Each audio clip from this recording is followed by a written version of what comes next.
நமக்கு இது இஞ்சி மோர்.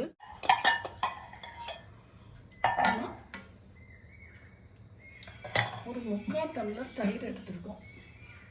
இந்த அளவு இஞ்சியை எடுத்துருக்கோம். நம்ம இப்போ இதை தொளி சீவிக்கிடலாம். இப்போ நம்ம தயிர் எவ்வளோ எடுத்தோமோ அந்த அளவு இப்போ 2/4 டம்ளர் தண்ணி. இது வந்து நம்ம தயிர் இவ்வளோ எடுத்துருக்கோம். இது வந்து 2 மடங்கு தண்ணி எடுத்துருக்கோம். இப்போ மிக்சியில் நம்ம அந்த இஞ்சி தொளி சீவி ஒரு சுற்றிட்டு வந்துக்கிடுவோம். இந்தளவு உப்பு போட்டு இந்தளவு நம்ம சுற்றிருக்கோம் இஞ்சியை. இப்போ இந்த தயிரை ஊற்றி சுற்றிட்டு வந்துடலாம்.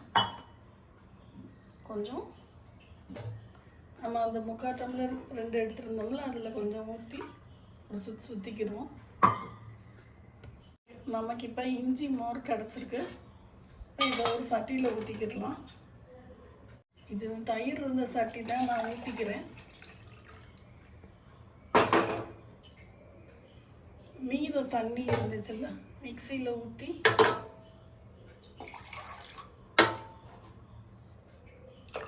அப்படியே ஊற்றிக்கிடுவோம். அவ்வளோதான், நமக்கு மோர், இஞ்சி மோர் ரெடி. செம்ம எம்மியான இஞ்சி மோர்.